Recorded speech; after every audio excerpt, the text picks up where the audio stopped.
Greetings, greetings. Welcome to Live Courageously, the podcast number 7 of 2022. I created this podcast show to share the stories of the amazing, courageous friends I am honored to have in my life. I chose the title of Live Courageously because that has been the conscious theme of my life for the last 2 years since the beginning of the pandemic in 2020. If you haven't seen the previous podcasts, you can watch them on my Live Courageously YouTube channel, and I recommend you check them out. We're living in very challenging and dangerous times, and a natural reaction is fear. But fear is just a reaction, but courage is a choice. And it's because of that reality you need to consciously choose courage to get through what's coming. On earlier shows, I talked about the 6 types of courage: physical courage, social courage, moral courage, emotional courage, intellectual courage, and spiritual courage. I believe my guest today has all those and maybe even a 7th type of courage. So let me introduce you today to my guest, a very special friend, Dana Liesegang. And Dana graduated with honors from Colorado Mesa University. She's the author of Falling Up, My Wild Ride from Victim to Kick-Ass Victory, with the foreword written by Dr. Wayne Dyer. She has had the honor of speaking on stages with Dr. Wayne Dyer and also other speakers: Anita Morjani, Scarlett Lewis, Immaculée Iligabiza, and Kate McKinnon, and many others. In 2014, Dana received the Hero of Forgiveness Award given by the Worldwide Forgiveness Alliance. She currently is an inspirational speaker and a coach in independent living skills and spinal cord injury recovery. She has joined Scarlett Lewis, spreading the formula for choosing love over hate. And that formula, as she shares, is courage plus gratitude plus forgiveness plus compassion equals choosing love. She is a Choose Love ambassador, getting social emotional learning into schools in grades K to 12. Dana, that just is all, it can't even begin to capture who Dana is. She has had a truly amazing story of resilience, courage, overcoming, grit, forgiveness, compassion, and love. And I could go on and on for a long time. You have to get and read her book, Falling Up, on Amazon or in your bookstore, if it's the only book you read in 2022. If you need a shot of courage, you need a shot of compassion, a grit, forgiveness, love, you must read her book, Falling Up. But I'm going to warn you, it will take you through pain. It'll take you through hurt. And before you get to the other side, and then you'll find strength, courage, healing, and hope. But also make sure that you have a large box of tissues, because you're going to cry as you read it. And I know guys like to say, their eyes are sweating, but I was crying. I was crying reading it. And I'm not afraid to admit it, because it's powerful, it's inspiring, but it touches your heart and it touches your emotions. So that is, in a brief summary, a little bit of who I'm bringing on right now. Is welcome, Dana, to the show. Thank you very much for that amazing introduction. Almost brought tears to my eyes. I was like, whoa, that was so beautiful. Thank you. You're more than welcome. And rereading your book last night, especially some of the chapters, they did bring tears back to my eyes again, and it reminded me when I read it the first time how deeply it touched me. So I always like to start off the show with 2 things. And the first is how we met, since we obviously have met. And so I asked that of the guests: how did we connect?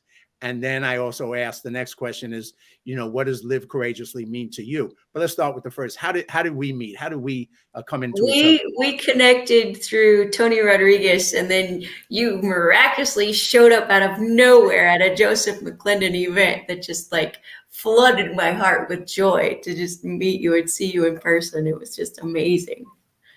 I was like, oh my gosh, you came all the way down here. Well, you're right. We were introduced by Tony Rodriguez, who's an amazing human being out of New Jersey, and all kinds of things. At some point, I got to bring him on the show. But he told me about you, and he, shared a little bit about who you were. And I remember we connected by phone, and you were so generous. You sent me a copy of the book with a nice sweet message in it. And I sent you a copy of the DVD, The Flag, that I had Oh, directed. I love The Flag. And that was so cool. And then when Tony told me you were going to be in Irvine, which is only, I guess, an hour from where I am, it was like, okay, I'm there. How do I get there? What time? When do I need to meet? And when I came up and you were sitting there, and it was a surprise because he didn't tell you.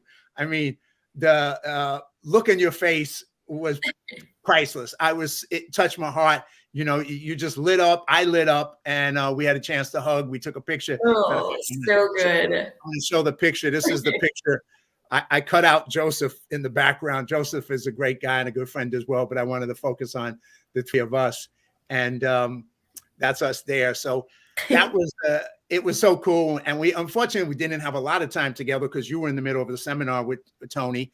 And so we spent lunch together and got a chance to talk a little bit. And then, of course, you had to get back to the seminar. So, well, you said that you were only an hour away, but LA, going anywhere in LA is, you know, you could go take an hour for 2 miles. I've been in that.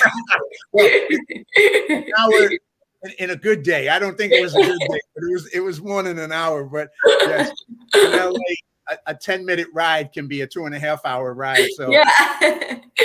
So I'm like, that was a pretty big deal. Well, it was well worth it because I had already talked to you on the phone. I read your book, and here was an opportunity for me to get to meet you personally. And that was something that I was honored and really glad to have a chance to do that. So yeah, I mean, for me, that was nothing. And I'm glad I took the time to meet you there. So that was cool. So the second question is, and like I said, you know, you exemplify so many types of courage, and this show is Live Courageously. And you know, if there's more types of courage, you exemplify them. But what does Live Courageously mean to you, Dana?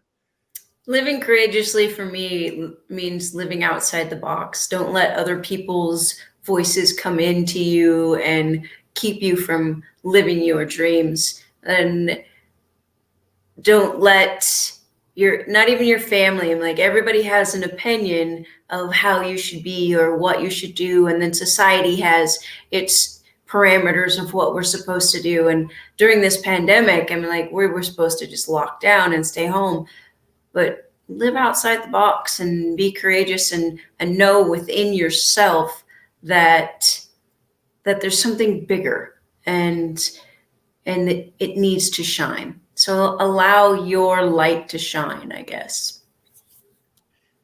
Well, I'm gonna start more in the present before I go back and introduce a little bit of your story. And like I said, anybody and everybody who watches this, you just have to pick up a book and read it because it will touch you on so many levels, and it's so powerful a book. And I say that as somebody, I've read thousands of books. That one of my biggest passions in life is reading, and the book moved me. So we're going to get to that, but I want to kind of deal with some of the physical courage, because you know, I'm impressed by, as you told me a little bit in person, but then of course reading the book and a little bit of watching you online, some of the physical things that you've gone through, some of the sports things that you've done. And I'm always impressed. I'm like, I haven't done any of those things. I'm like, God, that's badass. So tell me a little bit about those things. And then, like I said, we're going to start a little bit in the present, and then we'll take the audience back to how this journey started for you and how you went and overcame. And what you just said, you know, don't listen to other people's opinions. You have to have yours own, and you did. And because that, who you are today is who you are. So tell me a little bit about that for you, some of the amazing things you've done in your life and that you're proud of physically and sports and athletically. One of the things I'm really proud of is that I'm the first quadriplegic in the nation with a Class A commercial driver's license. That was really fun. And I've gone skiing, rafting. I've rafted through the Grand Canyon twice. That was super fun. I've traveled the world. Dangerous. I saw in your thing, I was looking, that wasn't exactly not dangerous. It wasn't exactly not dangerous, no. I mean, like Grand Rapids go from a class 1 to a 5 in a normal river. The Grand Canyon goes from 1 to a 10. There's some big water in the Grand Canyon. But so, and I accidentally drowned twice. You accidentally what? Drowned twice. Whoa, whoa, wait. I fell out. What does I'm that a mean? member of What the does that Grand mean? Canyon swim team. Okay. So you ended up in the water Yes, twice. twice. And what was that experience like? You know, the first time, well, I've drowned twice, but in two different rivers. So one was colder than the other. It was much easier in the colder water. Huh, You just die really fast. And like they resuscitated me while I was in the water. And really? it was the most peaceful experience. It really was. Wow. Dying is nothing to be afraid of. And I think that's part of why I live courageously is, you know, I I've had a few near death experiences and I realize how short life is and how important it is to live fully. And when I broke my neck and they were like, nope, you're not going to move from the neck down. I'm like, yeah, no, that doesn't work. We're going to overcome this. And and today I still am working on overcoming. And then the last 2 years, I took the last 2 years to really dive deep into different modalities. And I'm starting to get like some finger function back in that finger. That's brand new in the last 2 years. And I'm 31 years post injury. So there's just no end to healing if you're willing to do the work and go the extra distance. And as far as the sports go, I love my sports. They've been a lifesaver because whenever I've kind of gotten in the mode of you get down every now and then, I've had the Disabled American Veterans Winter Sports Clinic to go to, and everybody around me is like a family. And I'm going skiing, and they have a rock climbing event, and I'm doing downhill and cross country and snowmobiling, and they've got fly fishing and shooting. There's like so many different things wrapped up into one clinic. And then for the summer, there's the Paralyzed Veterans Wheelchair Games where I played quad rugby and I went hand cycling and wheelchair racing and swimming and shoot, what else? Softball, obstacle course. There's like sports have been a really big thing in my life just to keep you going and the camaraderie. It just keeps you going. And like I said, I keep teasing the audience. We're going to go back and just kind of take it from the beginning. But until I do that, the camaraderie of working with other vets at the disabled veterans, all those events. What is that like? Because I know, that's having people who are part of your tribe, your team, your family, who are, experiencing the same thing, supporting each other and going through that and challenging each other to go beyond what their limitations, other people's ideas or what their Right. limitations are, right? Yeah, I mean, I always say that the only limitations I have are the ones people put on me. I don't feel limited at all. I feel like I live an unlimited life. Yeah, I use a wheelchair to get around, but it's just how I walk at this point. I mean, I can walk some and I've earned that, but the camaraderie is they don't let you fall back. Like the veteran world is so beautiful because the camaraderie that we had in service, we took into the same disabled veteran world. And I am so grateful for the Vietnam veterans because they have a special place in my heart, because without them, I wouldn't be who I am. They showed me the ropes and they wouldn't let me, you need help, little girl? You need some help, little girl? They don't cut you any slack. Like they're there when you fall, but they were there to push me forward. And I just am so grateful to the hard work that they put in, because it's their work that brought me to where I'm at. And then it was my job to help the vets coming in from Iraq war and help them come up. And I have become a cross country ski instructor in the 30 years of going to the winter sports clinic. So I went from a participant sit skiing to stand up skiing to being a instructor. And helping create some equipment that helped other people be able to stand up and ski. So I'm like, it's kind of, I guess I feel like that's more my legacy. I think, just helping others rise.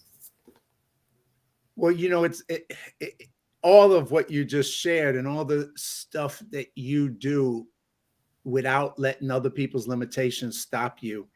I think it's just for people watching, you know, people allow so many limitations on their life, and they have a lot less reasons to have those limitations, and they still have those limitations, and they don't realize that the power of going beyond your limitations is within you, and you exemplify it in so many ways, obviously, because you have a physical challenge that a lot of people don't have, and that didn't stop you. And so going back to the first physical challenge that you went through, the first sport thing when you were going through it, and then I'm going to have to take the audience back to the beginning, unfortunately, to get us through the story. But on that first experience, that first athletic experience for you, what was that like? It must have been, now you've done 30 years, you've left a legacy with doing all this, but the first one couldn't have been easy. The first one had to be hell, to speak kindly. It was, I wouldn't call it hell. It was exhilarating.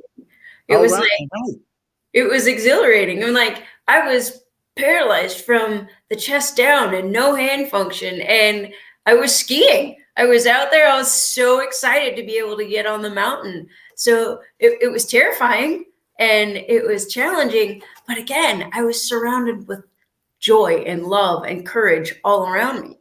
So the fear was like, what anybody would have going down a mountain on skis for your first time. And I was doing it sitting for the first time. I skied before I broke my neck, but I've gone faster sit skiing than I ever did standing. And wow. Skiing from the top of Mount Crested Butte to the bottom, they tethered me down. They had, tethers tied to the back of the ski, and they were monitoring my speed. And when you crash, it hurts pretty much. It hurts, but it's just, if you're not crashing, you're not skiing, right? If you're just not trying hard enough. And it brought more inspiration to my life, because at that clinic, I also met someone who was in a wheelchair that climbed Half Dome. Like, he's paralyzed. How are you rock climbing? But he's invented stuff for that. And I was like, yay, I'm going to try something new. And so that inspired me. And I think it just drove me forward. It really wasn't hell. It was just new and different, a different way of doing what I used to do. How old were you when you did that time? 22. 22. Wow. My first sports was quad rugby. My very first sport that I tried was quad rugby. Now that was a little bit scary, because you get four people on a team. I don't know if the Paralympics, quad rugby is pretty popular in the Paralympics now. But then in 1990, I was like, oh my God, these guys are slamming into each other and they're crashing into each other. It's like crash derby soccer on a basketball court using a volleyball and in wheelchairs. And your goal at my job as a slower, low point player was to just get in the way. And so I had to let people just crash into me.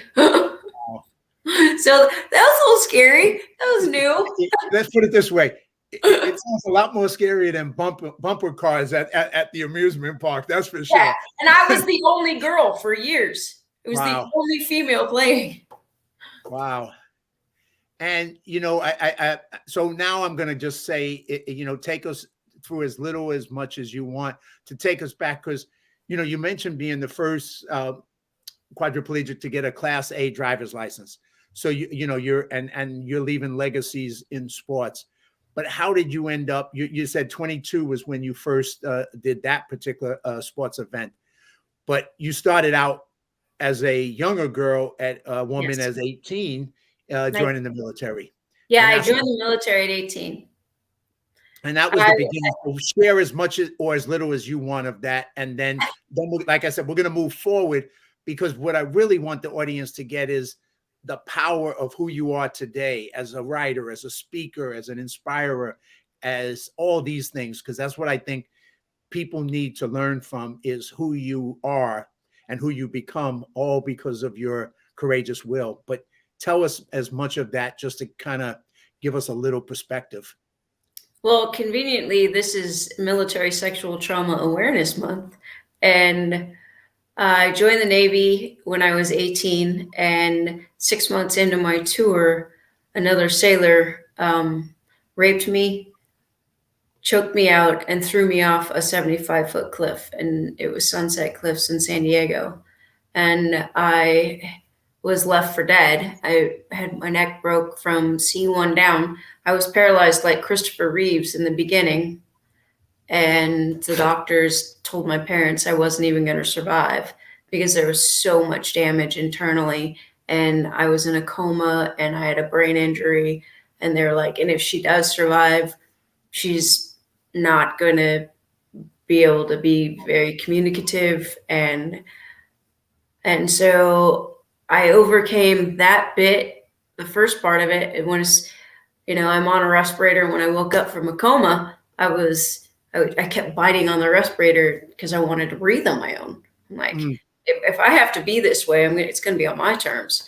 So I decided from the get-go that I was going to make this my way. That's kind of my personality anyway, really. And I've been through a lot of different treatments. And once I was breathing on my own, I was like, well, the doctors were wrong they said I was going to die. They were wrong about that.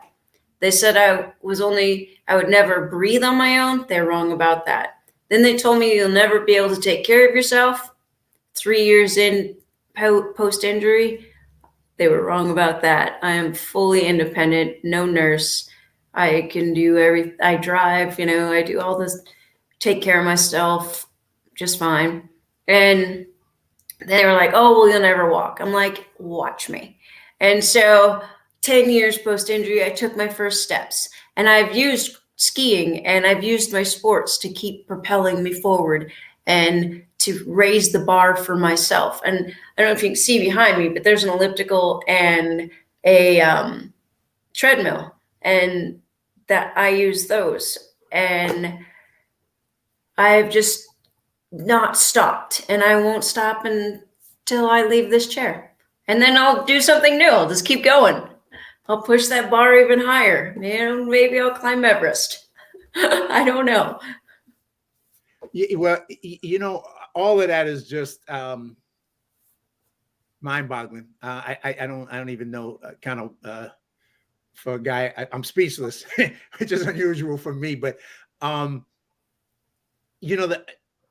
as I think it's just the important thing that I could take away from that is when people who are experts told you what wasn't possible, you chose to not hear that message, not to make them wrong, but it was your life.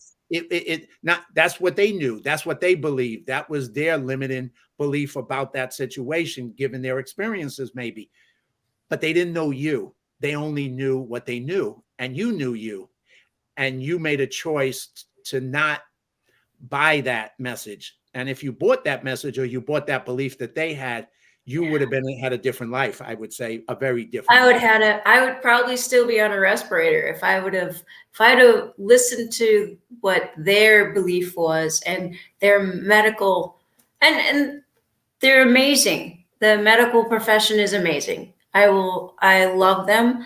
And I am grateful that they saved my life. But they can only do so much. And they are trained to tell you the worst scenario. And they don't know who's inside. You get to decide that for yourself. You get to say, I accept this to a certain degree or not accept it. And I chose to keep pushing forward. And I was like, it didn't make sense to me. I'm like, I refuse. to stay in a wheelchair for the rest of my life. Not that being in a wheelchair is the end of the life, clearly, because I've lived so much more fully in this chair than I think I would have when I was 19, because, I was typical kid. You get to drink beer on base, you go to the bar, you have fun, right? And now I get to experience life from a vantage point of how precious life is. I got to learn how precious life was very young, and that living life to its fullest was really important. And I could have listened. I could have, but that's just never been my personality. And, I because it wasn't, you went on that journey, and I remember I saw a movie that kind of reminds me of your journey. It was about a boxer who got into a car accident and became a paraplegic, and the doctors told him the same kind of thing: you'll never walk again. And he said to them, "Okay, so but when am I going to fight again?" He was a champ, and they were like, "No, you didn't hear us. You're not going to walk again." He says, "Yeah, I know. When am I going to fight again?" Well, he ended up coming back and fighting and being a boxer again. So once again, they knew what they knew, and he knew him, and and that's you. You're just, if people would just, I hope as they watch this, just understand the power inside you that you had that overcame, and we all have that power. We all have it, for We sure. have to make that decisions, and a lot of times we don't. We make a weaker decision, or we don't even make a decision to move forward. But the other side of it is, besides not listening to the doctors, you also had a choice, which we have a lot of times in life, to live our life, the rest of our life, as a victim because of something that happens to us in life that is horrible, is tragic, is wrong, is all those things combined. But what do we do with that incident determines what our life's going to be. And sometimes it's not easy to not be a victim in the situation like that. It's easy to be a victim. That's normal. It's human. It's everything. But you didn't. And that's the other part of who you are, and your courage, and maybe just your choice to live courageously and not be a victim. And like your book, Kick Ass, tell us a little bit about that. Well, I like to, I was a victim that night, and you're not a victim for the rest of your life unless you take on the victim attitude. And it would be easy to do that because I have every reason in the world to do that, right? Yep. But I chose to push forward, and at one point I was able to forgive. It took me 21 years to be able to forgive and really understand that forgiveness is not condoning what happened. It's not saying, "Oh, well, I forgive you, it's okay." No, it's absolutely not okay. But what the forgiveness is for your own self. It's to let go of the anger and the hate and the poisoning of your own body, and to move forward and let that weight go off of your shoulders. The person that put me in this chair had his own cross to bear. And I don't know what happened to him in his life. And he was only 18. I don't know what made a young man so angry at the age of 18. All I know is what I could do with that. And that is to move forward. I could stay stuck, but what good does that do? I could drink poison and hope he dies, but what good does that do? So that's what the anger is. Anger is poison in your body and my body. And I didn't want that. I had it for 21 years. Believe me, I had a lot of anger. And, every now and then you fall back a little bit and you have to choose to forgive again. But I always say it's not what happens to me that defines me. It's what I do with it. It's not what happens to you. It's what you do with it.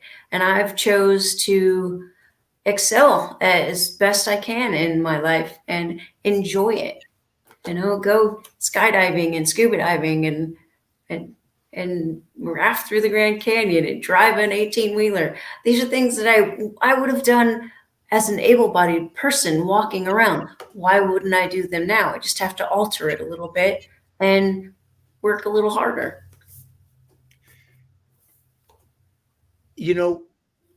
that may be another, form of courage, the forgiveness, because the power of that is so, like you said, it isn't, because your anger was righteous, your what you felt all those years was righteous, and at the same time, what you were trying to accomplish was for you to heal, to get stronger, to be the best you could be, given the reality that you didn't create of that situation. And you found your way there. And forgiveness is something that is what may be one of the hardest things to get to in some situations more than others. I mean, in some situations, people can't even get to it in minor situations, and it's just nothing to forgive, and yet they can't even get there. But in some situations like yours, there's all kinds of things to get in the way of being that powerful to forgive. But you found it there, and I know in the last chapter of the book, and your book is kind of in three sections. Before the fall, and then the onward, and after the fall, and then onward. And in that last chapter, you just talk about how you did it. And I'm not going to get into all that, because people should read the book, and they should really. But I'm going to say it's going to break your heart, and it's going to re-heal your heart if you read that chapter after you've read the rest of the book. And it's going to give you something. If you need to be a person to forgive, then you're going to find maybe the ability to do it. So I would just encourage people, please read the book. Please read that last chapter, and let it break your heart and let it heal your heart at the same time. But yeah, I think that's just, forgiveness is not an easy place, and it, and yet you got there. It's definitely not an easy place, but it is possible. Yeah. And the word impossible, just break that apart, and it's I'm possible. And I really like that. Well, now let's go through some of your other journey. And thank you for sharing that. I know that's not easy to get into. You went through so many journeys, and one of the influences on your life is Dr. Wayne Dyer, and you read a lot of his material, and you've had some great interactions with him. And for people that don't know him, I remember listening to, and this is going to age me real bad, but I remember listening to cassette tapes from Nightingale Conan, of him listening to his material when I was going on my personal development journey, and the material that he shared that was so powerful. But you kind of dived into a lot of that material, and then you had a chance to get to know him, meet him, speak on his stage, just some amazing things. So share a little bit of that, because that's like cool stuff. So yeah, let's go there.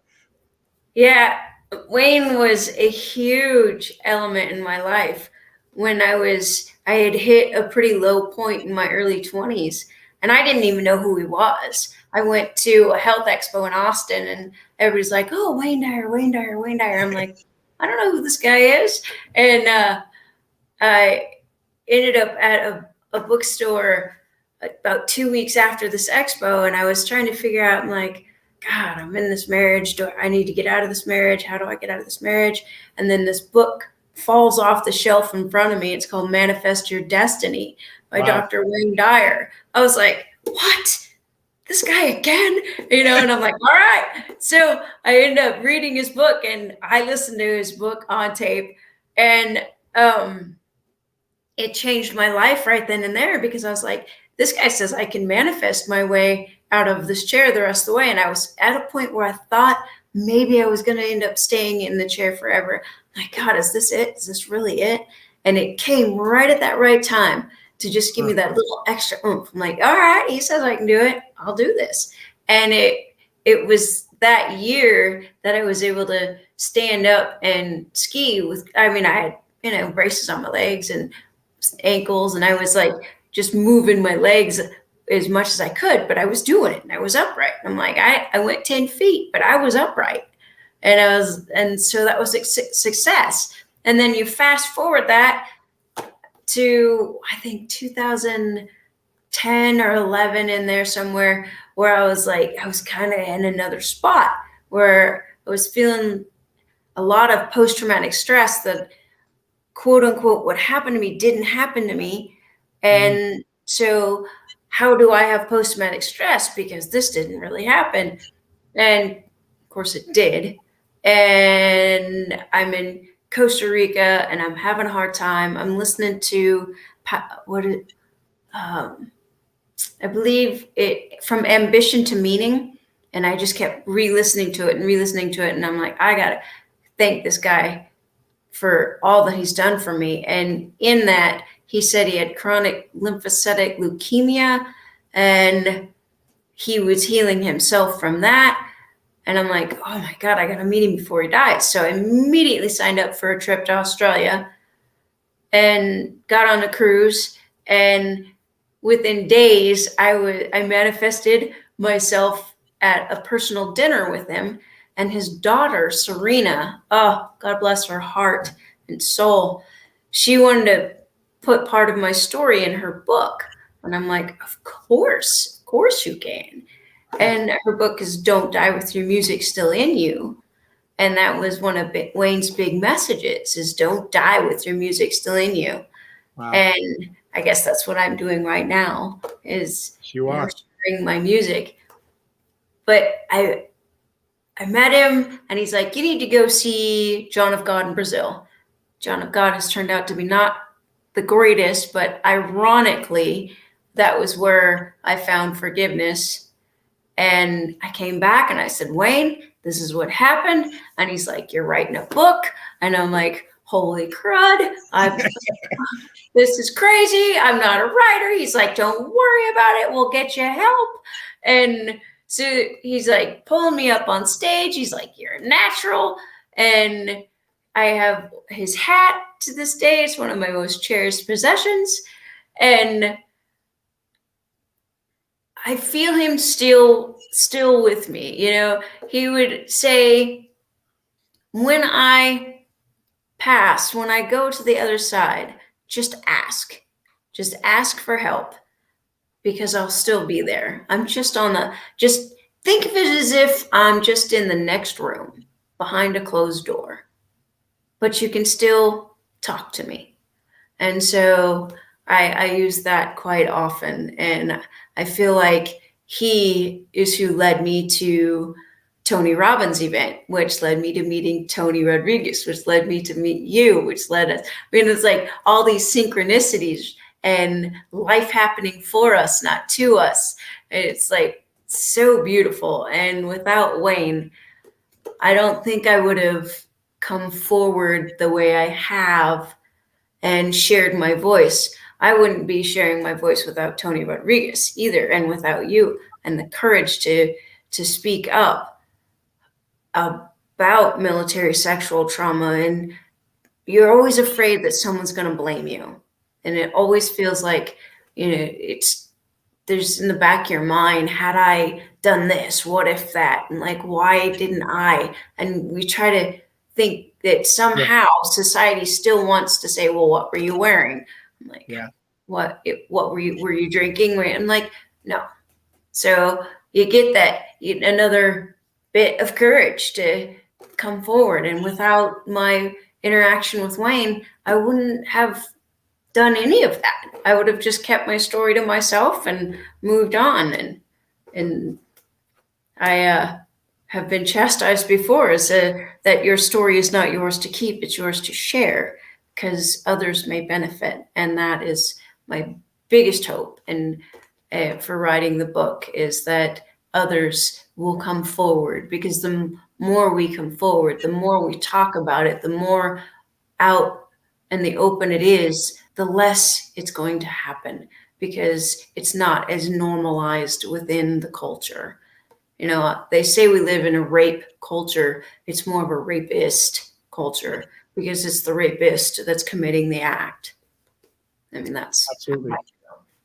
Absolutely. And Wayne helped me see a lot of that.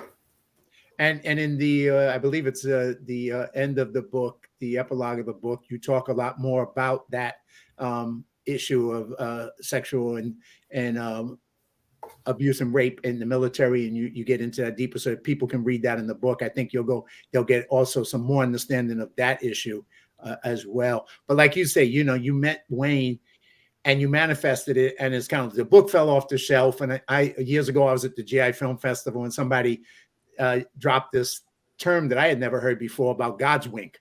and that it was a God's wink. And I was like, Yeah. that's a cool way of saying it. That's interesting, because I've had those moments just like you in your life, that this leads to this, leads to this, and I didn't plan those things. I didn't, it wasn't like I sat and said, okay, then I'm going to go do this. And then no, most of it was like something happened, the door opened. And so I went to Tony Robbins, and that flipped my life forever. And that all came because I was listening to motivational tapes when I was working in Jack Lane. And all of a sudden, the sales guys gave me these tapes, and I'm like, what's this weird stuff? Next thing I know, I'm listening, I'm going, hey, this is cool.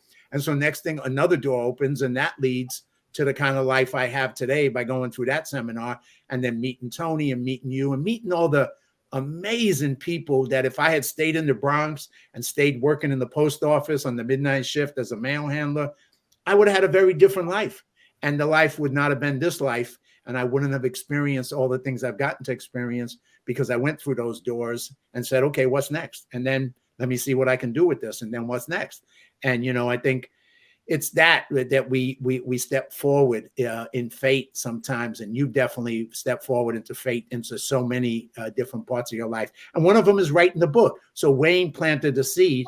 Now tell us about that. How did you go Wayne planted the seed, and he had me write it. He wrote the foreword. He's like, there's no saying no to this, basically. You're writing a book. And then it got published through Hay House. And he had every intention on bringing me on stage and taking me around and promoting the book.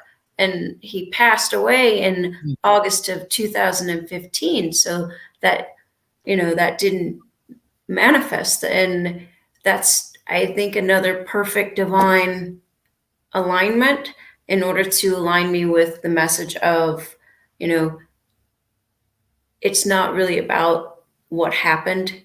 It's about the forgiveness and what I've done with that. I've excelled in life in the face of, I guess, adversity, and it's okay to be proud of that. I've hidden from being proud of it, and it's okay to be proud of your success. 100%, and to really celebrate your success, because you've accomplished much more than, I'm not, skiing, never done it, river rafting, never done it. So I know, but all the things that you've achieved, skydiving, scuba diving, all that stuff, but that's just that's a small part of who you are. The other part is, like you said, the touching people, the book. It's like I always say, it's like a pebble in the water. You throw the pebble in and you get a ripple effect, and you don't know who you touch and who then they touch because of what you just did and what you gave into the world. And your book is a gift to everybody who gets to read it, but it touches people who didn't even get to read it, because the person who did read it gets a message, and they may do things differently in their life thanks to you and what you shared by sharing your story in your book. So we all grow and benefit. So I'm grateful for having read the book and how you touch my life with it. But that's and then you wrote the book, which I've written 2 memoirs, and I tell you, they were painful. I'm not a writer. It is painful. It's painful, especially for non-writers and people who are social. It's like, God, I don't want to do this, but after, and you did it, and so I admire you for having the courage and listening to that, push and going, and then that led to you speaking. So tell us a little bit about some of the other things, and then some of the groups you got involved with and the awards you got. So tell us about that part of the journey as well for you. Wayne Dyer also wrote the foreword for a friend of mine. Her name is Scarlett Lewis, and she shared a co-author. And so that connection, it's all these synchronicities. Everything happens for a reason. And I'm convinced that at this point, becoming a quadriplegic has been a gift more than anything. It's been my gift to give back to society. And I'm helping Scarlett Lewis as being a Choose Love ambassador for social emotional learning in schools. Her son, Jesse, was shot in the head in the Sandy Hook shooting, and Scarlett forgave, and I forgave. So we've come together in that where the most heinous acts have been forgiven, and it's possible to do that and make something in life out of it, turn a negative into a positive, no matter, and there's nothing that compared to losing a child. But she turned something into it, and she made the Choose Love movement, and I'm honored to be on that tour with her in the Choose Love movement, because everyone has a choice. You can choose hate or you can choose love. You can choose fear or you can choose courage. You can choose anger or you can you have a choice in life. And so I've been blessed to be with her, and I've done some speaking engagements with Tony Rodriguez, and I continue to do speaking around town where I live. And, COVID put a damper on a lot of that, and just starting to get back out into it again. I didn't stop during COVID though. I went to some events by Dr. Joe Dispenza, and that's how I started getting some finger function back. Like, it sounds crazy that just meditation and changing your brain waves is going to change your ability. But I really feel that the forgiveness, and you're just keeping on that forgiveness train, and joy, and keep doing good in the world and making something more of who you are to help raise the vibration of society. And that, Wayne used to say, I'm not better than anyone else, but I am better than I used to be. Right And on. that's how I feel about me. My growth is so that I can put out into the world a positive vibration. And when you have a positive vibration, you affect everyone around you. And that's where you're saying that's that ripple effect. So you put out this positive energy, and it's going to connect to somebody else's energy. And eventually all that energy becomes a wave. And then you're affecting more and more people as you go, just drawing them in. Excuse me. All of those things, like you said, you shared, and you shared forgiveness, you shared love, you're involved in both speaking. And Tony Rodriguez is an amazing guy. When he told me your story, I mean, we tease each other because he's from New Jersey, I'm from New York, and we have fun teasing each other. But he's such an inspiration, and he has his own overcoming story. But you're getting up there and doing that, and being not letting anything stop you. I just think it is just such a message, because even during COVID, the last 2 years, you were able to go out and you faced more health challenges than most. And you were able to go out and do stuff, and you did not accept that what you should be living in was fear. You did not accept that. Correct. And that was what was being promoted to all of us, was that what was the best reaction? Fear, fear, fear. Be afraid, be afraid, be really afraid.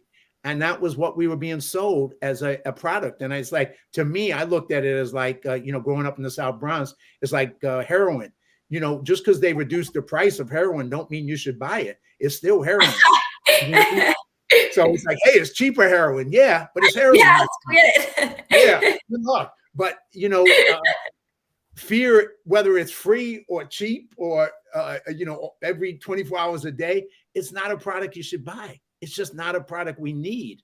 We need courage. That's the product. We have a choice. You have a choice to choose courage over fear. That's right. And that's what this living courageously is all about, right? Yeah, and your life, you will expand dramatically because of that. You'll have these experiences like you've had because of that. And I remember I read a book, and I can't remember what it was, a guy Kaufman, I think, but it was about choice. And when I was living in the Bronx at the time, and it was a message that just resonated so strong. It was like, up until that point, I played victim. I had excuses. I blamed everybody because I lived in poverty and blah, blah, blah, blah, blah, blah, blah. But all of it was nonsense, because it came down to, I had a choice. What did I want tomorrow to be and today to be was up to me, nobody else.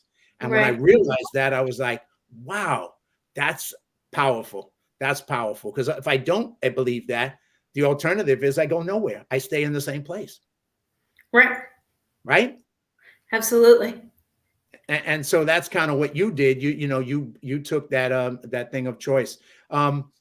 What else would you like to share, and tell us a little bit of some of the things that you have that you can share in the future that you want to manifest and make happen, or just anything you want to share beyond what we've talked so far with the audience. Well, I my biggest thing for those who have survived sexual trauma, military sexual trauma, it's very important that you know it's not your fault in any way, shape, or form. And if you can and you have the courage, and I know that they have it inside them, tell someone you trust, not necessarily your family member or a friend, maybe a professional, so that you can reach out and get help with some of the post traumatic stress. Because post traumatic stress has been pretty big in my life, and I just didn't know it because I wasn't, it was swept under the carpet. And I was supposed to just suck it up, buttercup, move forward at this, and I think it's important that people get help with the trauma, get help with overcoming, because sometimes you reach a point where, I mean, I'm 31 years post injury, and I finally hit a point where I was like, oh, I actually do need a little bit of help with some of this stuff that's coming up. And with the meditations and with cognitive therapy, and, it's okay to blend different stuff together. You can't just think yourself positive out of it. I mean, like, you have to start feeling some of it inside yourself. You have to feel worthy and know that we're worthy. We are worthy of love. We are worthy of healing. We are worthy of joy. We are worthy of being courageous. And sometimes that means we have to reach out to someone else to get there. And that's what I'm currently doing. Next week, I will be going to a Dr. Joe Dispenza event, which they're super fun, for one. And you get to go really deep and learn the science behind meditation. It's not just sitting there and going, oh, no, there's a lot of science. There's too much science for me to go into it right now. But and that's what's been, I'm still recovering. There is no end. I guess that's the other point. There's no end to recovery. There's no end to learning, because when you stop learning, you die. Whether you're still alive, you'll still die. You just die while you're alive. And growing is crucial. And no one grows from hanging out in comfort, right? We have to push our limits, push that comfort zone in order to grow. Just want to repeat that you can die while you're alive, and that's even worse death. And I think that's such a powerful message you just kind of laid out, where you got to get out of the comfort zone. You got to grow. As long as you're growing, you're living. I say, I'm going to stop growing when I look up in the 6 feet of dirt on top of me. That may be the end of at least my growth on this plane. What happens after that, I don't know. But, up until that point, it's about growth. It's about learning. It's about, relearning. It's about rethinking. It's about all, just setting more possibilities for yourself. And you're right. That is the way to live no matter what. And you've been a model. In the preface of your book, and after what you just shared, your journey and what happened to you when you were young, you start out this book with a preface that says, I write this memoir with much love in my heart. And then you go on from there. And I'm going, just thinking about that when I read it, was here's what you went through, such, trauma, such a horrible experience. And you start off with, I write this book with much love in my heart. And I think that's what captures you and captures why everybody should read this book. But it's just like what a powerful affirmation of what's important in life. And Yeah. maybe, and just share a little bit of that with us. I've learned to love myself in many different ways. And I actually, through some of the people I met, Michelle Soros, I went to Rhythmia Life Center in Costa Rica and did plant medicine and had some huge growth through the plant medicine. And I feel more connected to my soul and my heart now more than ever. And I just feel very fortunate that that love is our nature. Love is our nature, when we get down to the true core and the truth. And I think there was where the plant medicine helped me, was see that my true core is love. And when I show love, love comes back. If you show anger, anger comes back. And when you merge with, they say there that you merge your heart and your soul with the plant medicine, and I merged, and there's just so much truth and love in the world that everybody has. They just sometimes get lost, and I went through a lot of mud and muck to get to the meadow on the other side. And now I can't feel anything else but love, really. I'm like, yeah, I will get angry and I will react, but I always come back to my truth and my heart, and the core of who I am is love. And the core of everybody, when we're born, we are love. 100%. That's it. And somehow that gets society, whatever, life, it kind of goes away. And then you merge back with your heart, and there it is again, love. Indeed. Indeed. I'm just going to throw up a couple of quick pictures. Here's your book, Falling Up, for everybody. Make sure you take a chance to go on Amazon, look at this book, buy it, read it, share it, send it to your friends, send it to your family. By all means, this is a powerful book, one of the most powerful books I've read. So please check it out. And then, of course, there's just some pictures. One of the things, here's a picture of you, obviously.